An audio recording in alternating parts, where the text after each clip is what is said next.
Récemment, Elon et son équipe de Neuralink ont affirmé que la cécité pourra être guérie grâce à la technologie des implants cérébraux. Selon Elon, Neuralink permettra à une personne aveugle de naissance de voir le monde extérieur même si elle n'a jamais eu de vision auparavant. Et ce n'est pas l'une de ces affirmations pour un avenir lointain. L'une des premières grandes réalisations de Neuralink, outre la possibilité pour les personnes handicapées de faire fonctionner un ordinateur par le biais d'une interface télépathique, est la restauration de la vue des aveugles. Cela pourrait se produire dans les prochaines années. Cependant, est-ce réellement réalisable? Si oui, comment cela fonctionnerait-il? D'ailleurs, nous avons déjà émis des hypothèses à ce sujet par le passé grâce à la récente session Show and Tell de Neuralink. Les efforts de l'entreprise pour s'attaquer au cortex visuel ont été décrits de manière assez explicite et les résultats préliminaires sont plutôt encourageants. Alors, discutons-en. Mais avant de commencer, n'oubliez pas de vous abonner à la chaîne en activant toutes les notifications pour ne rien rater des dernières nouvelles d'Elon. C'est parti. Avant tout, il faut savoir que Neuralink est une interface cerveau-machine, ou ICM en abrégé, pour ceux qui ne le savent pas. Plus particulièrement, Neuralink entre dans la catégorie des ICM invasives, ce qui signifie qu'il contient un implant chirurgical qui se connecte directement au tissu cérébral.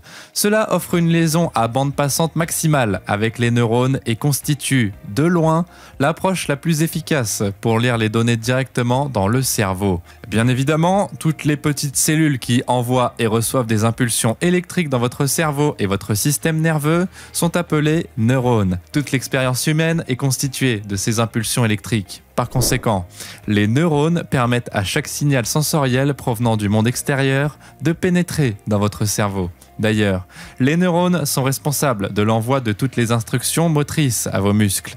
Neuralink a été créé comme un pont entre le réseau neuronal du cerveau et le monde de la technologie informatique. Par conséquent, Neuralink se connecte au réseau neuronal en insérant un certain nombre de fils minuscules dans le tissu du cortex cérébral. Il s'agit de la couche externe du cerveau. Bien que son épaisseur ne soit que de quelques millimètres, les nombreux plis et rides de sa structure lui confèrent une surface remarquablement large. D'ailleurs, les neurones du cerveau sont extraordinairement nombreux et sont structurellement séparés en de nombreux centres de contrôle. Ainsi, les fonctions mentales supérieures, comme la prise de décision et la créativité, sont liées au lobe frontal. Puis, la sensation musculaire et le contrôle moteur se trouvent dans la partie supérieure. Mais aujourd'hui, nous allons parler du cortex visuel, qui est situé à l'arrière. Généralement, une blessure, une maladie ou un dysfonctionnement de l'œil sont à l'origine de la perte de la vue ou du fait qu'elle n'a jamais existé. En réalité, l'organe devrait recevoir l'entrée de lumière du monde extérieur et la convertir en un signal électrique neuronal. Toutefois, le cortex visuel qui reçoit le signal est toujours présent dans le corps. Il ne reçoit simplement aucune information. Pour que cette connexion ait lieu, 64 fils minuscules peuvent être implantés chirurgicalement dans le cerveau visuel à l'aide du robot chirurgical R1 de Neuralink. L'implant N1 comporte 1024 canaux qui peuvent à la fois envoyer et recevoir des informations. Et chaque câble comporte 16 électrodes. En fait, le N1 n'est qu'un ordinateur miniaturisé équipé de Bluetooth. Elon Musk affirme fréquemment que votre crâne n'est en réalité qu'un Fitbit ou une montre bracelet. Et il a raison. Le N1 peut enregistrer chaque canal de l'activité cérébrale et envoyer les données sans fil à un ordinateur. Donc, introduire de l'électricité dans le cerveau par toutes les voies possibles pourrait avoir l'effet inverse et faire travailler davantage les neurones. Ainsi, Neuralink est censé pouvoir produire une image visuelle et l'envoyer directement au cerveau par cette stimulation afin d'éviter d'utiliser l'œil. Les chercheurs utiliseraient un smartphone pour recevoir un flux vidéo sans fil provenant d'une caméra numérique. Les données de l'image seraient transformées en un signal neuronal et envoyées à l'implant N1. L'implant N1 utilise alors un courant électrique pour envoyer le signal directement aux neurones du cortex visuel. Dans ce cas, il suffit que la personne porte une caméra, comme une GoPro, sur le front et qu'elle ait un téléphone dans sa poche avec son Neuralink. Cela nécessite évidemment une connaissance approfondie de la manière dont le cerveau traite les informations visuelles. Par ailleurs, Neuralink tente maintenant de déterminer comment y parvenir. Les signaux d'entrée et de sortie qui produisent une image visuelle doivent être décodés. Alors, comment s'y prendre? Neuralink nous a montré deux singes de laboratoire dotés d'un plan N1 reliés à leur cortex visuel. Les singes sont invités à observer une séquence de points blancs se déplaçant vers différentes positions sur un écran noir alors qu'ils sont assis devant celui-ci. Ils utilisent le suivi oculaire infrarouge pour savoir exactement où le singe regarde sur l'écran. Le singe reçoit le goût d'un smoothie à la banane en échange de sa concentration sur le point blanc. Par le biais du N1, ils peuvent suivre avec précision les neurones qui s'activent pendant que le singe scrute son environnement. Ils ont découvert que chaque cellule corticale représente une zone relativement petite du champ visuel. Par la suite, votre vision du monde est un patchwork d'impulsions provenant de chaque cellule du cortex visuel. C'est une excellente nouvelle pour Neuralink, car cela lui permet de relier les zones sur lesquelles le singe s'est concentré aux neurones qui ont été activés.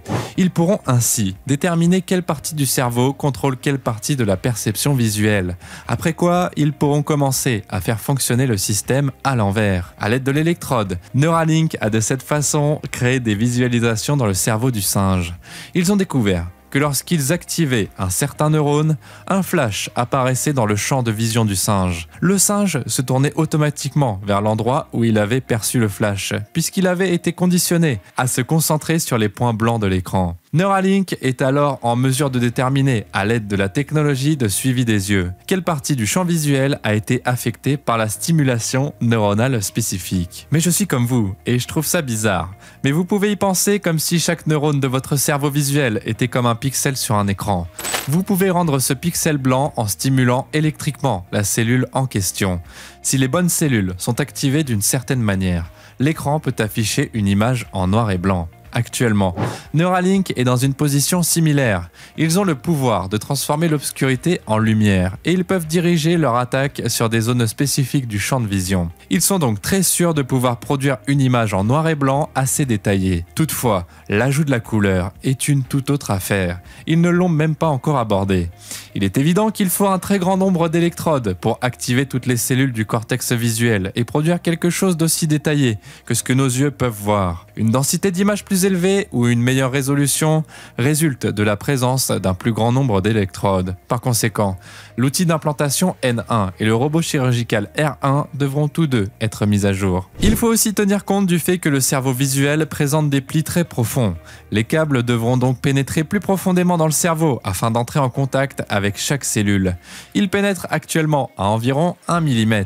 Voilà pourquoi le robot R1 utilise conjointement une caméra et un capteur optique laser pour localiser les veines sanguines du cerveau et éviter de les endommager lors de l'insertion. En fait, l'équipe de Neuralink a déclaré lors des questions-réponses qu'elle prévoit de pouvoir implanter en toute sécurité des capteurs ultrasoniques et photoacoustiques à plusieurs centimètres dans le cerveau à l'avenir. En outre, ils tentent d'élargir la bande passante de leur dispositif d'implantation. Avec ses 1024 canaux d'électrodes, Neuralink a déjà réalisé la connexion à bande passante maximale en utilisant l'ICM. Mais ils ont l'intention de l'augmenter jusqu'à 8000 canaux par dispositif avec les générations suivantes de la connexion en utilisant des fils d'électrodes de plus en plus fins.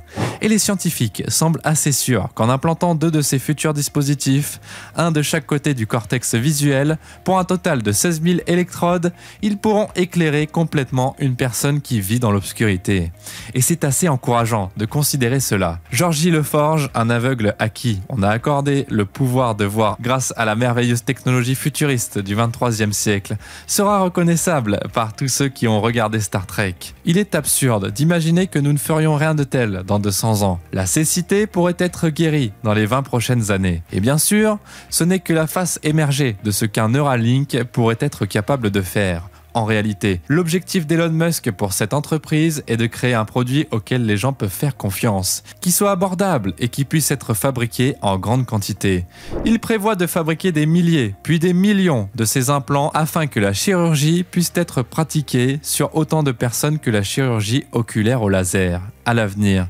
Neuralink ne servira pas seulement à aider les aveugles à recouvrer la vue, mais aussi à améliorer la vision humaine, au point que ce sera comme porter le plus incroyable des casques VR dans son esprit. Il y a des choses farfelues à en devenir, mais quelles sont, selon vous, les perspectives de Neuralink? Merci d'avoir regardé cette vidéo et n'oubliez pas de vous abonner en activant toutes les notifications pour ne rien rater des dernières actualités d'Elon.